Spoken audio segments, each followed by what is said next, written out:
Welcome to Philly Fortune Talks with your host, Jake Penny, where the city's brightest minds share the secrets behind their success. Are you ready to be inspired?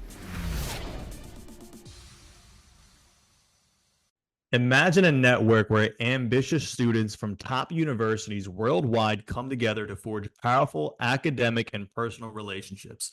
Today, we delve into the journey of Alex Goldman, a rising junior at the University of Pennsylvania and CEO of Business Brilliance, a multi-international nonprofit startup.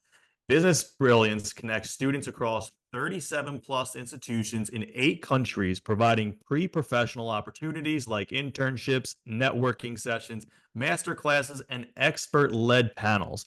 Alex's vision is to empower members to actively chase their unique visions of success through productivity, proactivity, sociability, and resilience.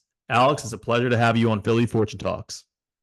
Thank you, Jake. It's a pleasure to be here. I'm really glad to talk a little bit more about our organization. Awesome. So you're a rising star at the University of Pennsylvania.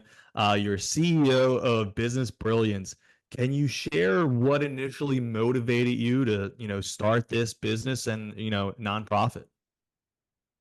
Sure. I might not call myself a rising star, but thank you. So I did not found Business Brilliance, actually. I had always been interested in entrepreneurship myself and going a bit off the beaten path in sort of creating something or helping create something that seemed innovative rather than just what everyone else sort of drifted into.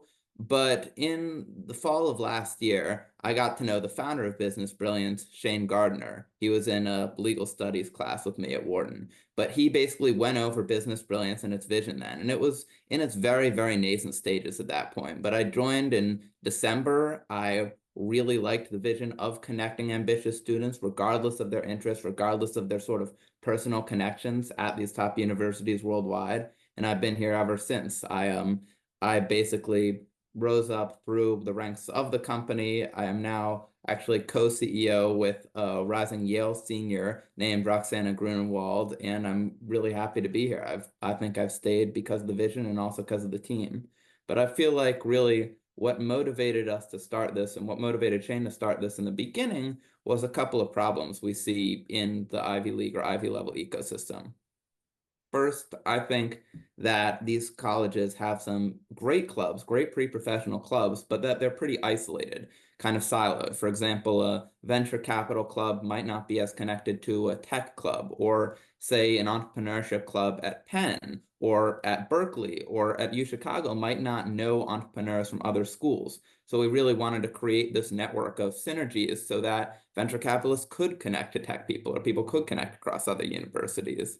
And secondly, another problem we sort of noticed, or especially I sort of noticed, is that things were very nepotism based in my mind. At Penn, yes, there's a strong push to business, but it was a lot about who you know, who your family knows, what you came in with. For example, whether you knew what private equity or investment banking was for 5 years. And we wanted to level the playing field a little bit, provide these pre-professional opportunities so that people could succeed just based on their merit. Yeah, no, that's super important and awesome what you guys are doing. When building your team or collaborating with other students, what qualities do you prioritize and why? That's a great question. There are actually 3 official qualities we prioritize: proactivity, sociability, and resilience. And it's not just because it rhymes, but if you are proactive, sociable, and resilient, you are business brilliant. But I'll go into each of them. First, proactivity. In any sort of entrepreneur and any sort of entrepreneurial vision, especially one that's sort of trying to find out what's next instead of just going into an established industry, you want to be proactive. You want to be looking for these new ideas. So in everyone I hire, I always want to see what they think we should be doing better, how we should be making our UI or UX or user experience a little bit more streamlined, what new opportunities we can be providing for students, stuff like that. Additionally, sociability. You don't need to walk in somewhere being like the biggest extrovert I've ever seen, just chatting everybody up, but connections are very important. I don't care about the specific industry as much in the connections. I don't care about what specific social group you gravitate towards, but connecting with people who see eye to eye with you in your vision, who could help you later on, it is huge. You are your network. And finally, resilience, I'd say, is the most important of the three, because in any startup, you will get knocked down. You will have to pivot. You will have to try and try again. You might have invested hours, weeks of time into a specific initiative only to have it fail. And you know what? You got to see that as a sunk cost and keep going. And I also will add a couple other categories to proactivity, sociability, and resilience. One I'd say is leadership. We look for leadership all around. Like I might be the formal CEO, but we want there to be leadership imbued throughout the Business Brilliance network because I think culture goes down from the top. And I think I want my C-suite, I want my committee heads, I want the people who lead this club at specific universities, our campus presidents, all to have this quality. And finally, I'd say the most important quality of them all, trustworthiness. Now, I'm not talking about blind loyalty. I actually don't love that. I don't want people to just always never say I'm wrong, always just be a yes man. But I'm talking about the ability to trust one another because, especially in this startup setting, you're going to have other people pitch your business, pitch your idea, create your website, do a lot of really important things. And if you aren't upfront, you aren't telling the truth to one another, how am I going to be able to do that? So not just with me, but trustworthiness all throughout the team, I think is the most important quality. Yeah, I couldn't agree more. And you mentioned culture is important from the top down, and I couldn't agree more with that. Corporate culture matters because if people don't see the mission, they don't see the purpose, they don't, have the fulfillment and the vision that you share as a leader at the top. Nothing's going to work out down here, right? Mhm. And I think a lot of that is failing in corporate America right now, where, employees no longer have purpose, fulfillment, a vision, um, Exactly. because their peers up here are just viewing them as a number on a balance sheet. And if only they valued their employees, their peers more, there would be so much more productivity and those numbers would actually go up if you just aligned with them.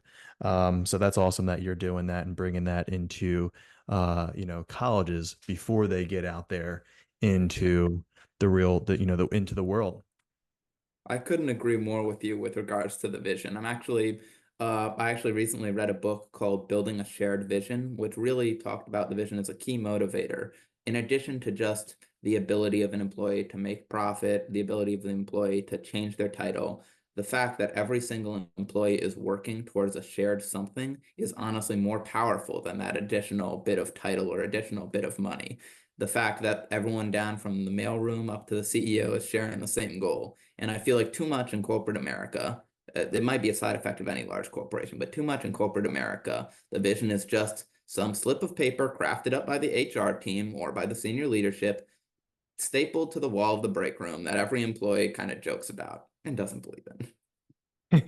Yep. Yeah. I mean, that's super true. Like, people have their core values, their ethics, stapled on the wall, but who actually really reads them and follows them, right? And like, there's no mantra behind it. They're just there in the distance. Nobody pays attention to them. And it's just like, oh, when you're hired, hey, these are your core values. These are what we follow. And then after that, you never hear about it. Mm. So, you're in a bunch of you're running brilliant business brilliance. Obviously you talked about a little about your vision, where you came from, why you got on this path, but is there any books or mentors that you learned from that significantly influenced your approach to your leadership styles and your business strategy? Yeah, that's a great question. So first I'll talk about mentors. One of my mentors is actually Shane, the founder of Business Brilliance. I mean, we are the same age and it's not like he does everything perfectly. None of us ever can, but I've learned a lot from him.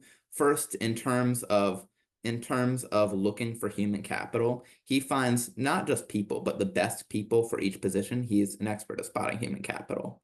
Secondly, in terms of basically stepping up and just doing what's needed. I mean, obviously, I want to delegate certain responsibilities, but in the end, if you are a founder, being able to step up and bang out a document yourself, or update an Excel sheet, or edit a video, or edit some design on Canva.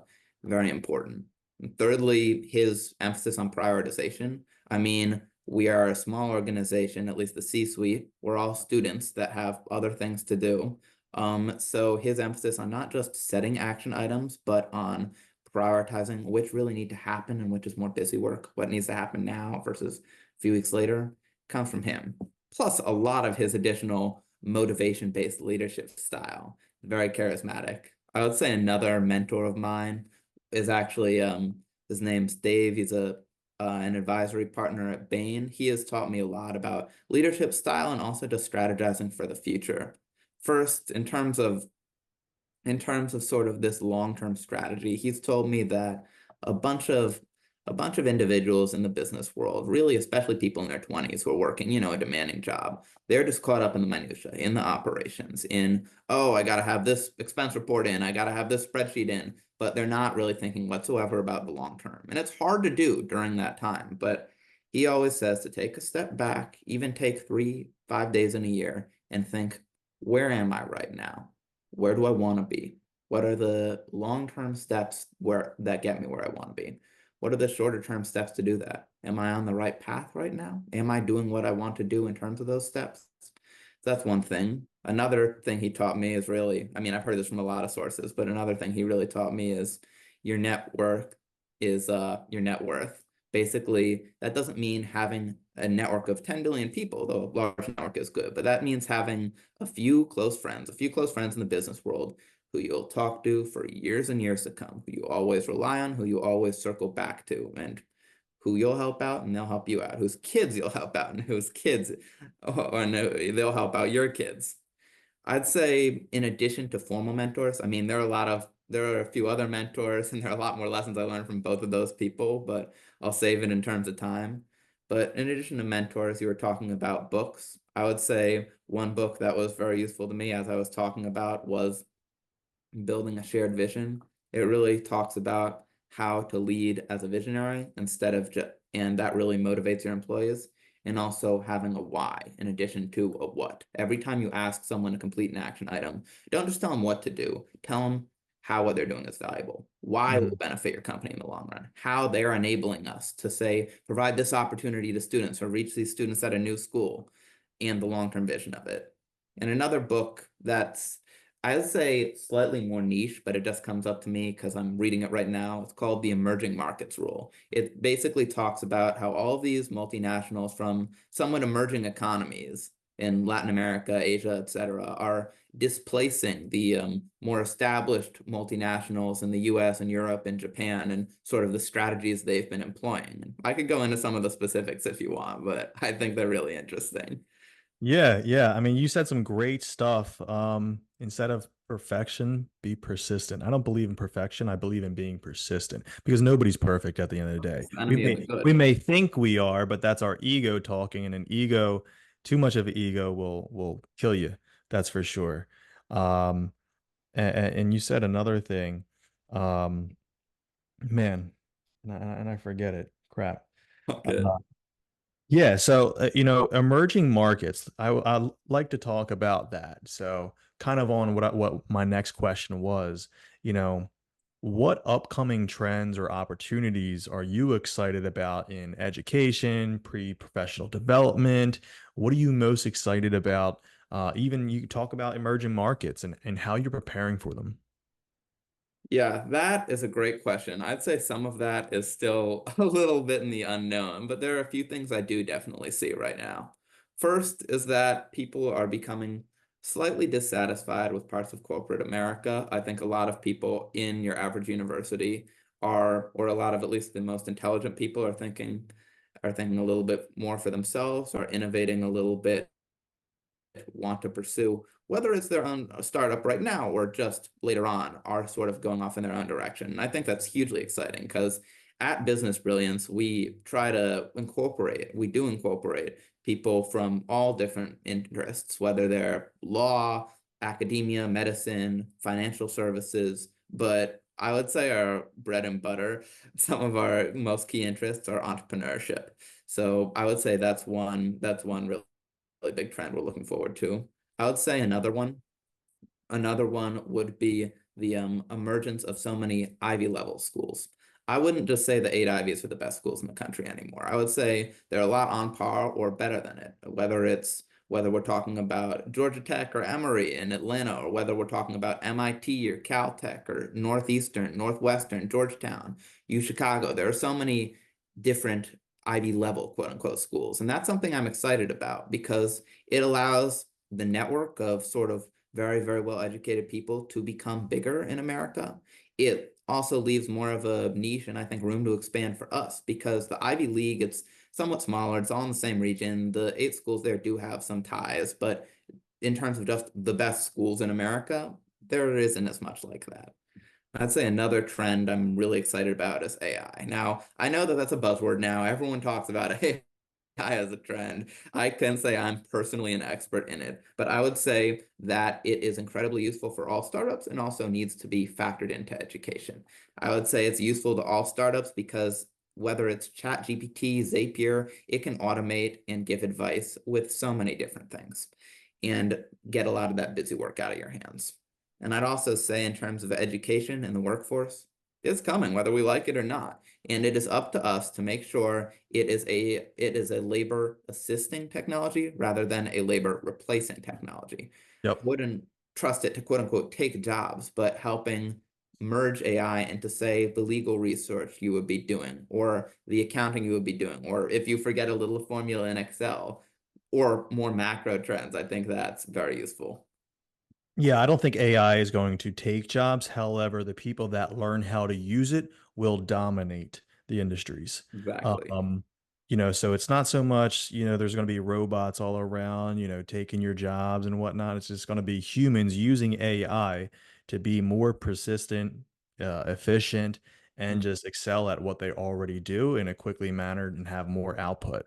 I've exactly. had multiple conversations with education-based CEOs, Playtech Motion, Funphonics, to name two that are using AI in their education businesses right now, and how it's a total game changer for what they're using it for.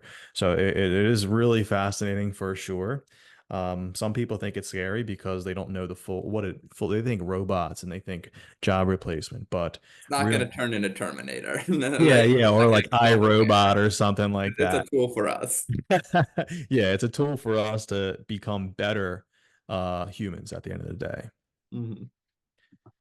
So, with any business, how do you approach the financial planning side and the stability and growth of brilliance? That's a great question. I'll be honest, in terms of the financials, we were actually trying to establish sort of a network and a presence before the financials. For example, having our presence at many dozens of Ivy level universities in the US, having a lot of events that are honestly pretty easy and low cost to put together, whether they are keynote speakers, whether they're pitch competitions, or whether they're master classes. But in terms of the financials now, we're looking at a few areas for revenue. I mean, we are a nonprofit, but one area we're definitely looking, and the area that we're obtaining first and right now is school club funding. In Hmm. basically having ourselves registered as an official club at every university we're at, so we can cover costs like venues or dinners, petty costs. Additionally, I would say grants, 501(c)(3) grants. There are Yep. a plethora of those at top institutions. We're looking at that. Also, I would say donations, whether they come from the corporate side, whether they come from individuals, whether they just donations, period.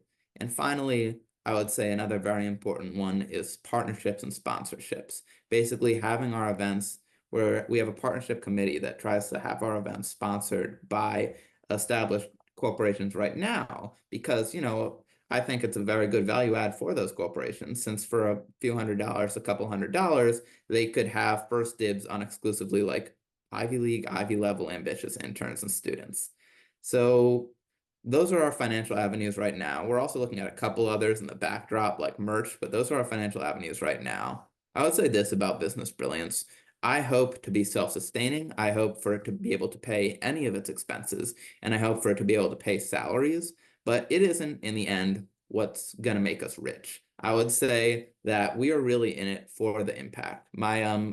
In terms of long term, my founder of Business Brilliance, has established a holding company in the academic and pre-professional industry that's more for profit.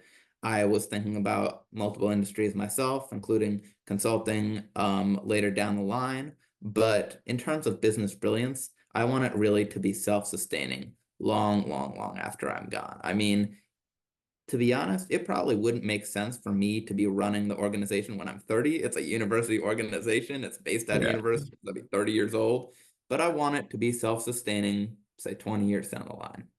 Yeah, I mean it's super important. I'm on the board for of a nonprofit for Ferrari, Pennsylvania, New Jersey. So it's your sponsors are your biggest thing. Like get as many sponsors to sponsor the nonprofit. That way you can put on events, you can give swag or whatever, give back to the community of whoever you're serving. For you it's um, free professionals and students and whatnot. For us, it's Ferrari owners and people that That sounds more exciting. thrive. Yeah, it definitely is exciting for sure. But yeah, your sponsors are your biggest deal. Um, I want to circle back because I remember what I was going to say is you said your network is your net worth. And this stems back to, our parents, what you probably used to tell us, or at least my parents, you are who you hang around with, right? If your parents didn't, feel comfortable with a certain someone, they'd be like, hey, always remember you are who you hang out with. And moving forward into our professional life as we're graduating into the next tier of our life, it's like your network is your net worth. The 5 people you surround yourself with the most is most likely going to be how you're going to turn out. You're going to be an average of the 5 people. And it's you always want to surround yourself with people that are better than you. That's just the truth. You don't want to be the best in your pack. You don't, because then you're not going to grow. Um so yeah, and then going back to you said a lot of your members or entrepreneurship, like, well, it's a, hey, that's super, super important. I went to college for 2 years. I dropped out and built a multi-decamillion-dollar portfolio. And I don't have any Ivy League backing or anything like that. So it's like, as long as you have the drive, the fortitude, and the ambition, the vision, and whatnot, you can do anything. Like, Mhm. don't let those certificates or anything stop you from being who you're meant to be. Yeah. Just on that real quick, a couple of things on that. First, I really don't think your intelligence itself is defined by a school or a school name. Yes, Ivy League or quote unquote Ivy level sounds pretty, but some of the honestly most intelligent people I've met have some of my closest friends and some people with the most drive I've ever seen have gone to community college, haven't gone to college, period. And I've met some some honestly stupid people who've gone to Ivy League schools. So yes, we might be as an organization Ivy League and Ivy level focused because it does carry some prestige and also have a very large connection of driven smart Absolutely. people. But hey, you should surround yourself with people who have drive, with people from different interests and different perspectives, regardless of the school name, regardless of any profession or of any official slogan or certification. You just want those personal qualities. For sure. And the Ivy League, yes, it does get you a lot more connection. It does get you indoors quicker, so that's super important. If you go the other route, it may take some more time. You may not get in those doors. So yeah, I mean that's still super, super important. Um, for let's see, are you doing any investing yet? Are you looking out that way? Are you teaching that in Business Brilliance? Yeah, that's actually a great question. In terms of what we're teaching in Business Brilliance, we definitely want to incorporate a bit more of personal finance as well. Right now, we're doing stuff that'll help you sort of secure a good job first, whether it is networking, whether it is hearing from experienced professionals. But a lot of this is also personal investing related, as in what these experienced professionals will probably tell you, especially in the financial industry. Master classes that could be about building up your LinkedIn or also could be about investment, et cetera, et cetera. But I myself honestly have been getting into that a lot more over the past, I'd say, few years.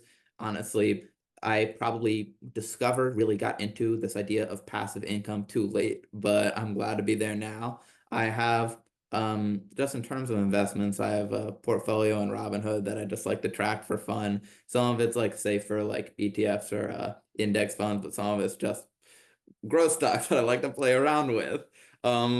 And that and bonds is sort of what I personally invest in. I would want to get into real estate later on, like to supplement my income. I know I'd honestly have a lot to learn there. You'd be the expert there, but having properties to either have cash flow in terms of rents or eventually hold and sell would be very important. But I just haven't gotten to that yet, obviously. But in the vein of investing more generally, I would say it's huge. Honestly, you could double, triple more your salary. And honestly, I would say that is sometimes what divides those who get a lot of money from those who don't. It's not just what they make from their formal quote unquote job, it's what they do with that. Exactly. You couldn't have said it better right there. Is like, yeah, having a job is, there's nothing wrong with that. It's great, right? It's the foundation. It's what you do with that income from your job to have a better life or to buy back your time, using that money to then funnel into investments. So eventually you can be financially free because everybody can do it. It's just, will you, you know? Um, and I think that's super, super important. The way you're going about business brilliance is teaching like personal finance.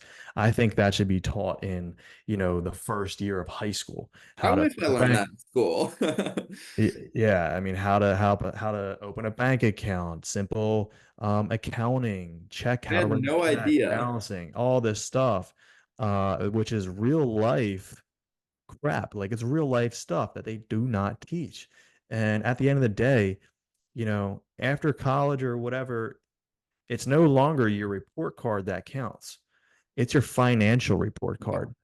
Oh, I want to go buy a house. Oh, I want to go buy a car. Well, how's your credit? How much money do you make? What do you have in savings? Do you have a down payment? All this thing. Yeah. It's no longer that ABC, crap. It's, hey, how many zeros do you have?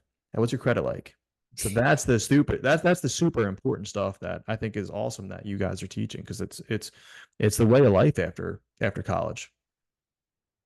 Yeah, we do need to expand into that a little more, I'll say. And I wouldn't say those zeros are the only definer of you as a person. We I definitely agree. like to people's interests, gear to their social interests as well. But honestly, I wish that was taught more in schools. You were preaching to the choir.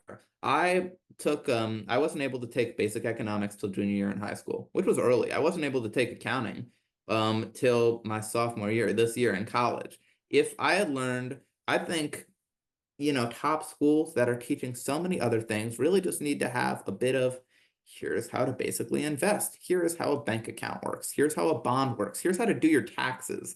Here is how to fill out X form. Here's how to buy a house.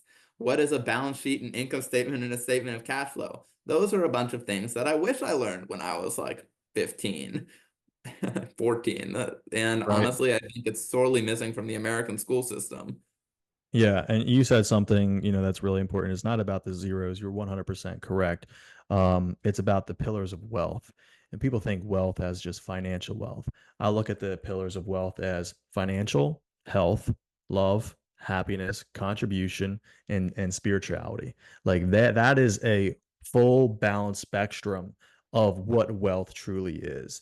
And you should be proficient in every single one because without money, like if you have a ton of money but your health's crap, well, who cares about the money? You're flat on your back, dead. If you don't have relationships and you have a bunch of money, well, you're miserable by yourself. And it's like all those things go hand in hand into one and should be focused on Completely right. equally. Yeah, I couldn't agree more. First, you don't want to have a lot of money and then be Ebenezer Scrooge. And secondly, like, what's all that money for? Unless you're trying to make an impact on something you care about, unless you're bettering the lives of your family, your friends, what's it for? You just want to have it sit in a vault for a while. Yeah, yeah, exactly. Exactly. I couldn't agree more. As long as you're making a impact on your family's lives, other people's lives, giving back, contributing, that's the real power of money is like, what good can we do with it? What experience can we have? Not flaunting it necessarily, but giving back to the less fortunate and bringing up society as a whole. Yes, completely. Honestly, in terms of impact, this is again leading back to the zeros a little bit, but that's one place where I would say money is very important because it takes, I've read, about $80 to sustain a starving person for about a year. So the difference with, say, $50 versus $50,000, if you truly do want to make an impact on people's lives, it truly is a difference of how many people you could save. Yeah, that's for sure. And to, a little bit more about nonprofits is people have to understand that nonprofits cost money to operate. They are still a business. So, yes, you may be donating money to a nonprofit, but understand they have to keep the lights on and keep the administrative costs and people working to then go out and fundraise. So, understand, like, yeah, if you donate $1, 50% of it may go to the cause, but 50% is probably going to keeping the lights on. So it's like understanding, yeah, it does cost money to be able to contribute and make a difference, Mhm. um, without a doubt. But time flies when you're having fun, Alex. For listeners who want to connect with you and learn more about Business Brilliance, what's the best place for them to go to? There are honestly a few. Thanks for asking, Jake. First is our website, businessbrilliance.net, all one word. Secondly, LinkedIn, just look up Business Brilliance, two words there. We're there. You can get to our website from there. Thirdly, our Instagram. Same thing. I think our Instagram is businessbrilliance.nt. But when you find one account, you'll find all the others. We cross promote. Awesome, Alex. Well, it was a pleasure having you on Philly Fortune Talks today. It was a pleasure to meet you. Thank you, Jake. Thank you. Thanks for tuning in to Philly Fortune Talks with Jake Penny. Inspired to share your success story? Visit phillyfortunetalks.com/guest and let's inspire together.